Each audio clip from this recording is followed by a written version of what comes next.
Hello বন্ধুরা, e-TIN certificate আসলে কি?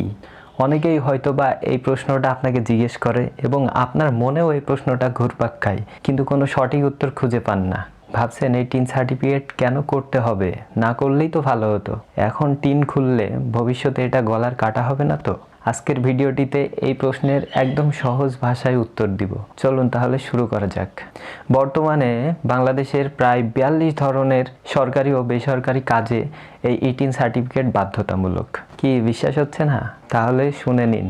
ব্যাংক থেকে লোন নেবেন, ক্রেডিট কার্ড চাই, জমি কেনা বেচা করবেন, এমনকি ইউটিউব বা ফেসবুকে থেকে ইনকাম করবেন, গাড়ি কিনবেন, ফ্ল্যাট কিনবেন বা ব্যবসা শুরু করবেন, সরকারি বেসরকারি চাকরি করবেন, সব ক্ষেত্রেই এই ইটিন সার্টিফিকেট হলো আপনার এন্ট্রি পাস। আপনি চাইলেও এই টিন সার্টিফিকেট না খুলে থাকতে পারবেন না, আপনি খুলতে বাধ্য। বুঝতেই পারছেন এটা কতটা গুরুত্বপূর্ণ।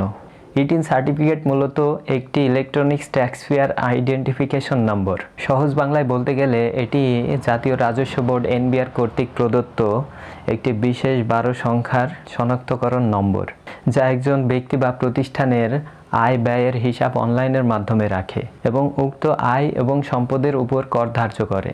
এটি আপনার কাছে থেকে কর আদায়ের একটি মাধ্যম মাত্র। টিন সার্টিফিকেট খোলা মাত্রই সরকারের কাছে আয় ব্যয়ের হিসাব দিতে আপনি বাধ্য। উদাহরণ দিলে পরিষ্কার হবেন। আপনার যেমন একটি এনআইডি নম্বর রয়েছে, যা আপনাকে একজন নাগরিক হিসেবে শনাক্ত করে, ঠিক তেমনই ইটিন নম্বর হলো আপনার আয় ব্যয়ের হিসাব রাখার জন্য একটি শনাক্তকরণ নম্বর, যা আপনাকে একজন করদাতা হিসেবে শনাক্ত করে। আশা করি ইটিন সার্টিফিকেট কি এবং এর প্রয়োজনীয়তা সম্পর্কে আপনার ধারণা স্পষ্ট হয়েছে। পরবর্তী ভিডিওতে আমরা আলোচনা করব টিন সার্টিফিকেট করলে কি আপনাকে কর দিতে হবে। সেই পর্যন্ত আমার সাথেই থাকুন। ভিডিওটি ভালো লাগলে লাইক, কমেন্টস এবং সাবস্ক্রাইব করতে ভুলবেন না। Thank you.